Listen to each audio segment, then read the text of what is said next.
The 1940s farm hack that made frozen fuel flow like it was summer.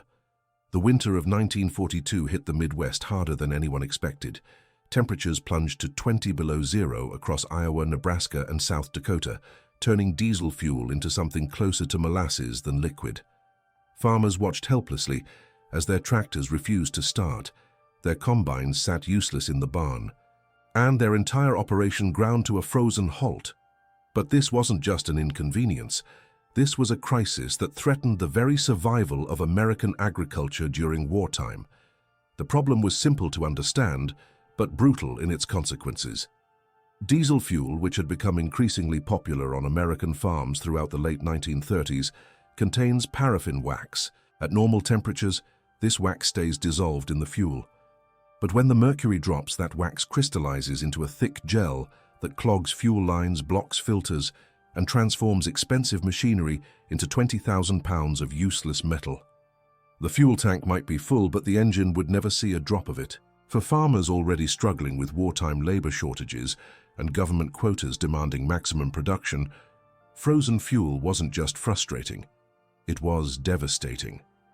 A farmer named Harold Jensen from outside Des Moines watched 3 days of perfect weather slip away because his tractor wouldn't start. 3 days when he should have been hauling grain. 3 days of lost income his family couldn't afford, and he wasn't alone. Across the heartland, thousands of farmers faced the same impossible situation. The conventional wisdom of the time offered little help. Mechanics told farmers to park their tractors in heated barns overnight. But most farmers didn't have heated barns large enough for their equipment. Some suggested draining the fuel tank every night and refilling it with warm fuel every morning. That worked theoretically, but it meant spending an hour every single morning wrestling with frozen equipment in sub-zero temperatures. Others recommended expensive fuel additives that promised to keep diesel flowing. These additives rarely worked as advertised and cost money that farm families didn't have to spare. Harold Jensen knew there had to be a better way. He'd grown up on that farm, worked alongside his father through the Dust Bowl years, and learned that necessity doesn't just inspire innovation, it demands it.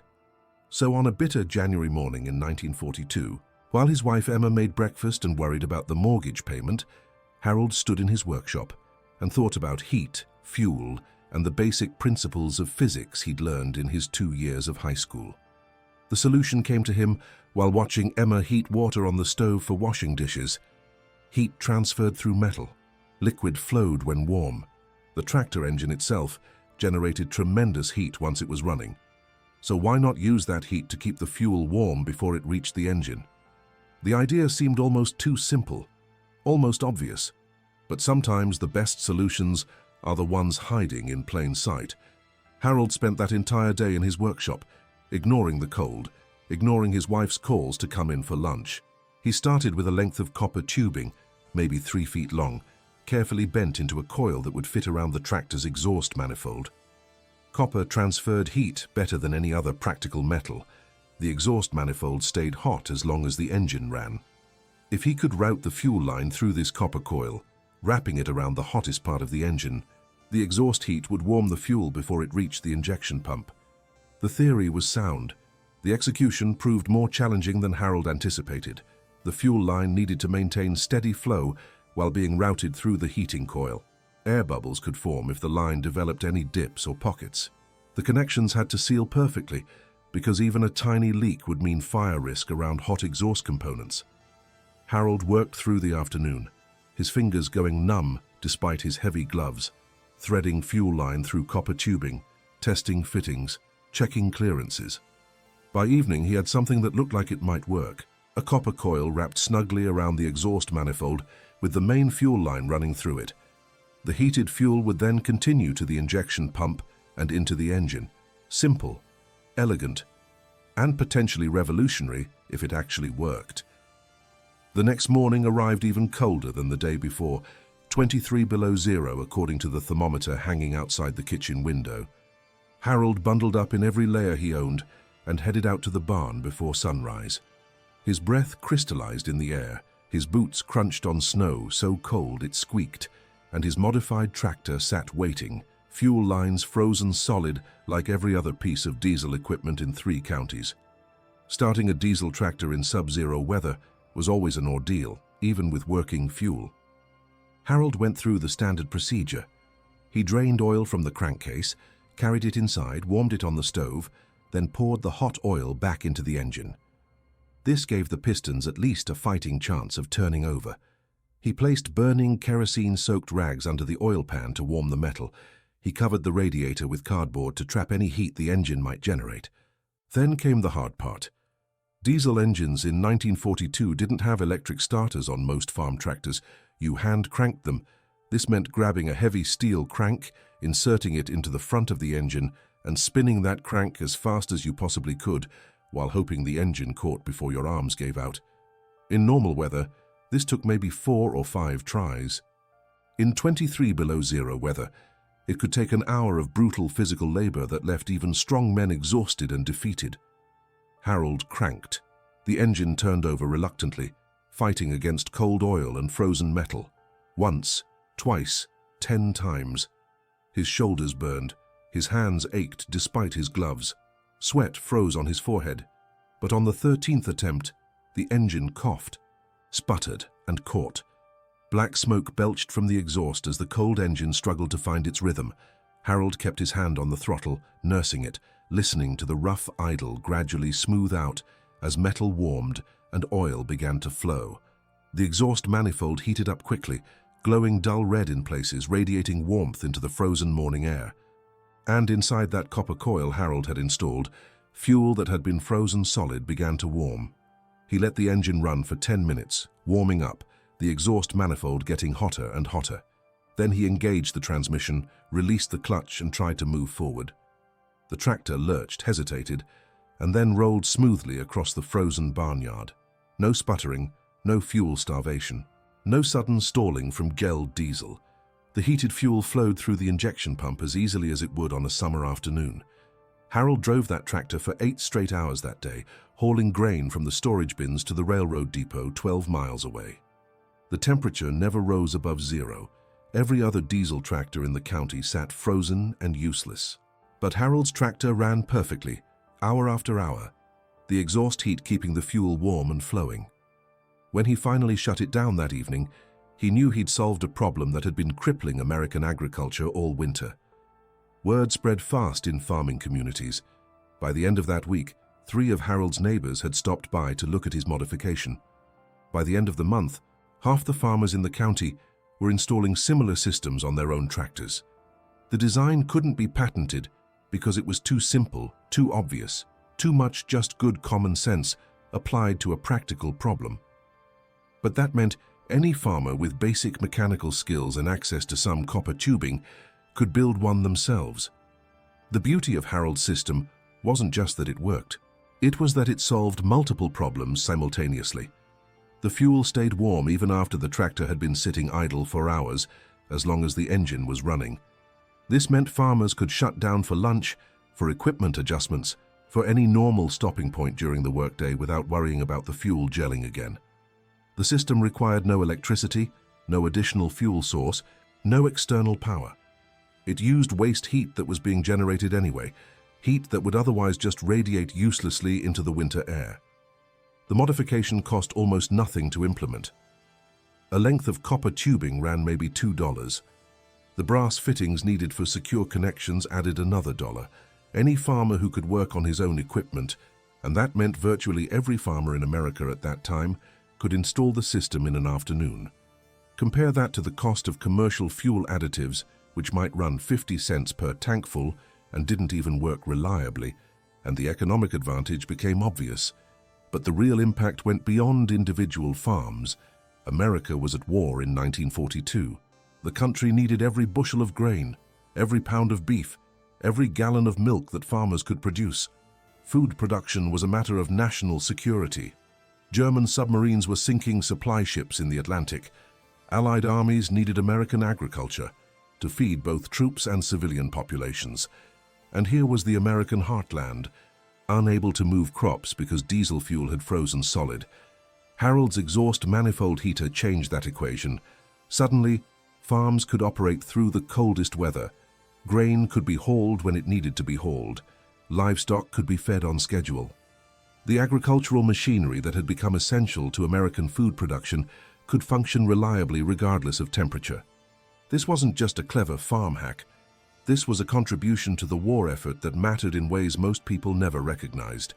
The system did have limitations that farmers learned through experience. The fuel needed to be protected, not just in the lines, but also in the tank itself.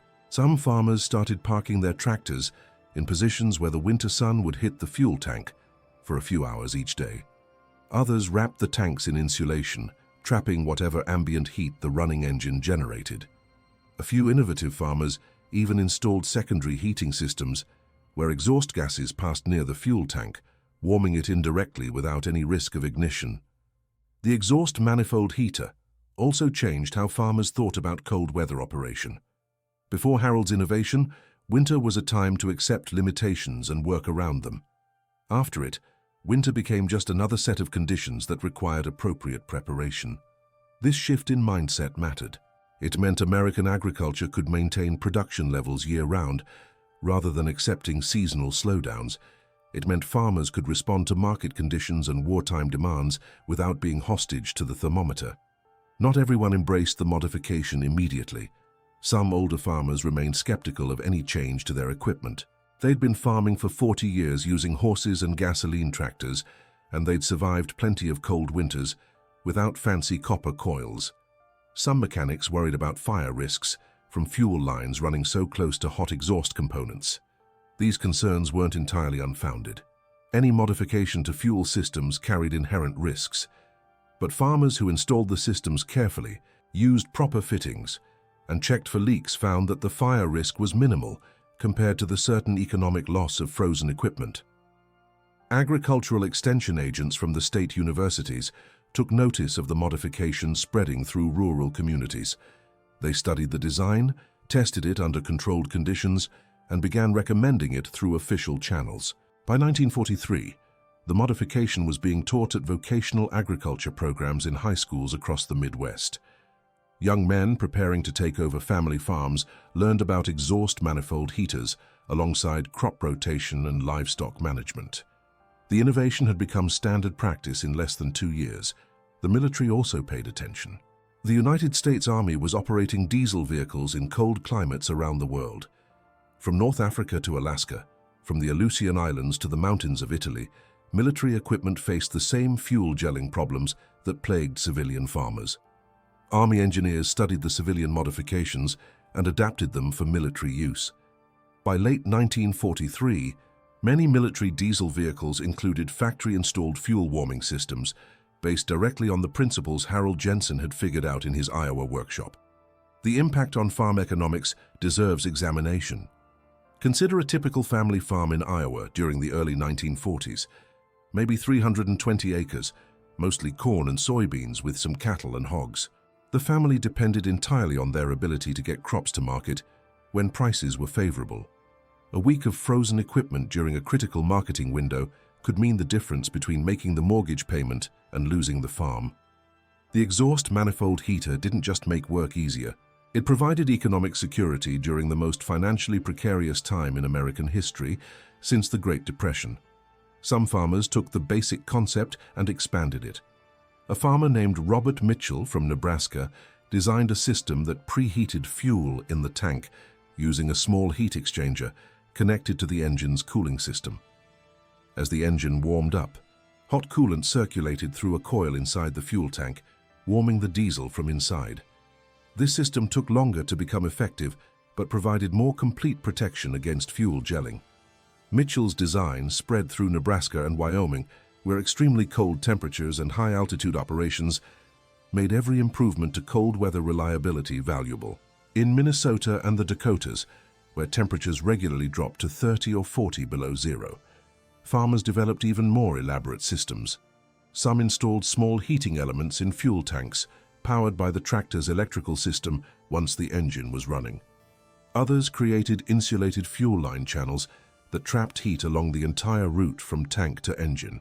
These northern farmers treated cold weather operation as an engineering challenge, requiring systematic solutions rather than just one clever modification.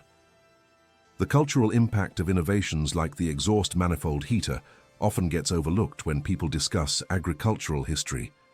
These modifications represented a particular kind of American ingenuity that defined rural communities during this era. Farmers didn't wait for manufacturers to solve their problems. They didn't file complaints with government agencies. They observed, experimented, and built solutions using the materials and skills they had available. This self-reliance wasn't just practical. It was a fundamental part of farm culture that shaped how rural Americans understood their relationship with technology and problem-solving. Harold Jensen never made any money from his innovation.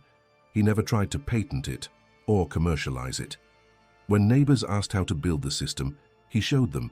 When farmers from other counties wrote letters asking for advice, he wrote back with detailed instructions.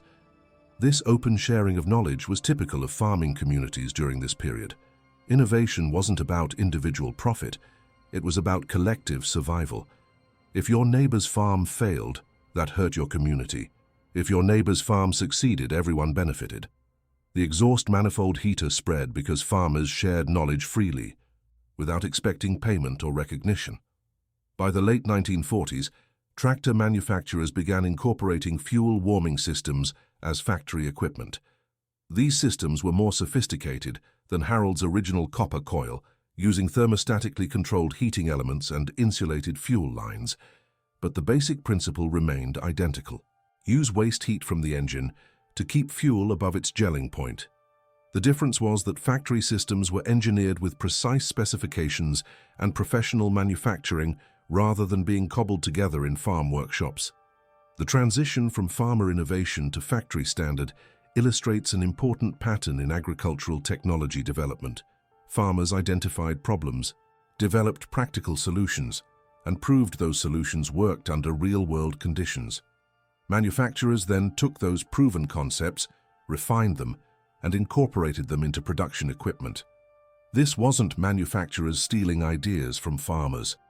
This was the natural evolution of technology, from field innovation to standardized product. And farmers benefited, because newer equipment came with cold weather capabilities that older generations had to add themselves. The exhaust manifold heater also influenced fuel technology development. Oil companies recognized that fuel gelling was costing them customers. Farmers who couldn't use diesel in winter would switch back to gasoline tractors or demand better fuel. This economic pressure drove research into winter-grade diesel fuels with lower cloud points and better cold weather characteristics. By the 1950s, seasonal fuel blends were becoming standard, with winter diesel formulated specifically to resist gelling at lower temperatures.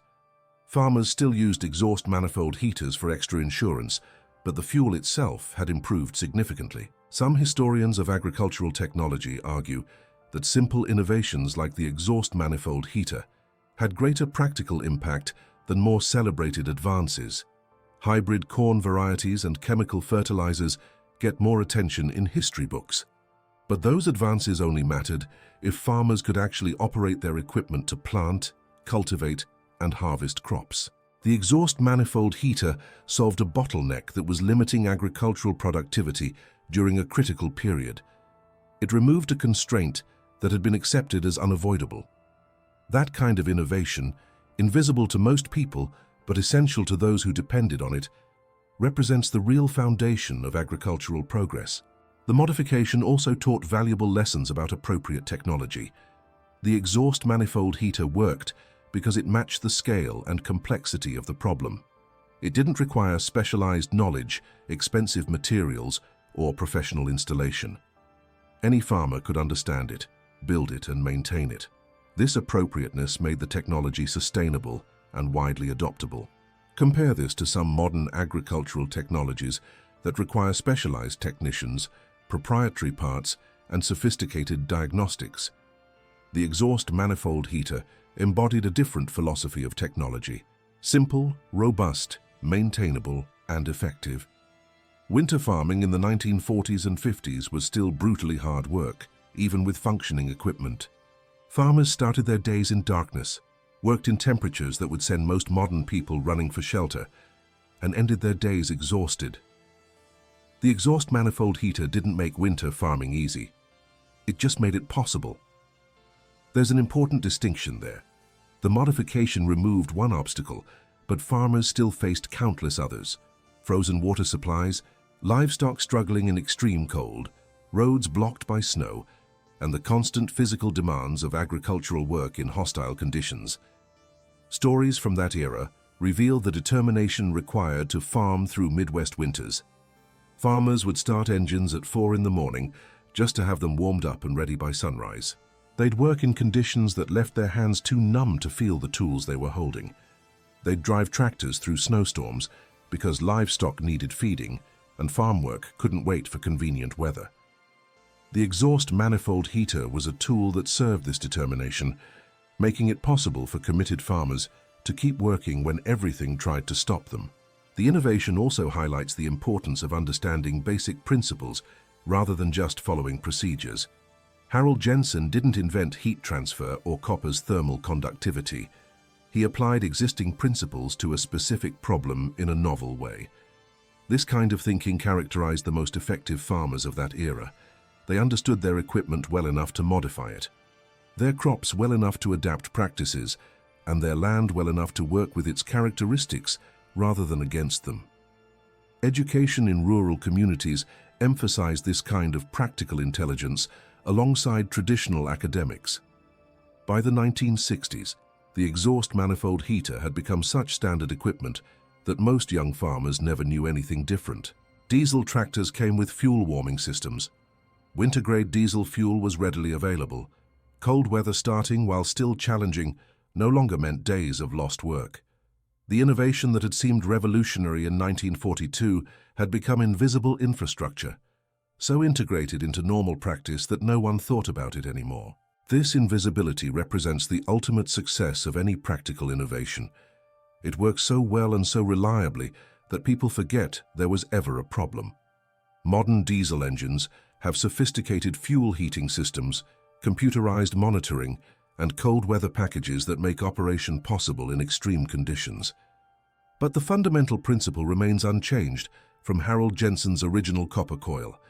Keep the fuel warm enough to flow. The sophistication has increased, but the basic insight that waste heat from combustion could solve the fuel gelling problem remains as valid today as it was in 1942. The story of the exhaust manifold heater also reminds us that agricultural innovation often comes from farmers themselves rather than research institutions or corporations. Farmers live with problems daily. They understand the constraints and requirements of solutions.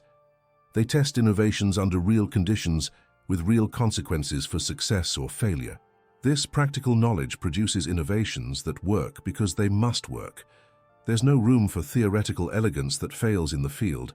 The exhaust manifold heater worked because it was designed by someone who needed it to work, who understood the problem intimately, and who had the skills to build a solution. Looking back across more than 8 decades, the exhaust manifold heater represents more than just a clever mechanical modification. It represents an entire approach to problem solving that defined American agriculture during a transformative period. Farmers faced challenges with resourcefulness, creativity, and determination. They shared knowledge freely because they understood that collective success mattered more than individual advantage. They valued practical solutions over complicated ones, and they maintained their farms through wars, depressions, droughts, and brutal winters because quitting simply wasn't an option they considered. The 1940s farm hack that made frozen fuel flow like it was summer didn't come from a corporate research laboratory or a university engineering department. It came from a farmer standing in his workshop, thinking about heat and fuel and the tools he had available. It spread because farmers recognized a good idea when they saw one and shared it without expecting anything in return. And it mattered because it solved a real problem that was limiting agricultural productivity during a time when that productivity was essential to national survival. Harold Jensen's innovation stands alongside countless other farmer-developed solutions that shaped American agriculture. Modified plow designs, improved planting methods, better livestock handling systems, creative approaches to pest management, and hundreds of other modifications that never made history books but made farming possible. These innovations represent the accumulated wisdom of generations of farmers who understood that survival depended on their ability to adapt, improvise, and overcome whatever challenges the land and weather threw at them. The legacy of the exhaust manifold heater extends beyond diesel fuel and cold weather. It teaches us that effective innovation doesn't always require sophisticated technology or enormous investment. Sometimes, the best solutions are elegant in their simplicity, using existing resources in new ways to solve persistent problems. It shows us the value of understanding basic principles well enough to apply them creatively. And it reminds us that the people who live closest to problems often develop the most practical solutions if they have the knowledge, skills, and freedom to innovate. For modern farmers dealing with contemporary challenges, the story offers encouragement. Agricultural problems still require creative solutions. Climate change, resource constraints, market pressures, and technological disruption create new obstacles that demand the same kind of practical ingenuity that Harold Jensen applied to frozen diesel fuel. The specific technologies change, but the fundamental approach, observe carefully, understand deeply, experiment thoughtfully, and share freely, remains as relevant today as it was in 1942. The exhaust manifold heater worked because it addressed a fundamental problem with a proportional solution. It didn't try to reinvent the tractor or redesign the fuel system. It added one simple component that solved a specific bottleneck. This restraint, this focus on solving the actual problem rather than creating an impressive solution, characterized the best agricultural innovations of that era. Modern technology development could learn from this approach, focusing on practical effectiveness rather than sophisticated complexity. Thank you for watching this exploration of American agricultural ingenuity. If you found this story valuable, please subscribe to our channel to learn more about the practical wisdom that built American farming. Give this video a like and share it with others who appreciate the resourcefulness of rural communities. These stories of innovation and determination deserve to be remembered and celebrated. This video is inspired by real historical events and farming practices from the 1940s through the 1970s. Harold Jensen is a representative character who reflects the real experiences of hundreds of American farmers who faced similar challenges during this era and developed similar solutions. His story represents the collective ingenuity of farming communities across the Midwest during one of the most challenging periods in agricultural history. This content is not intended to represent or offend any specific individual or organization. The technical information presented reflects actual practices used by American farmers during this period, and the exhaust manifold heating system described was widely adopted across farming communities during the 1940s and remains a fundamental principle in modern cold-weather diesel operation.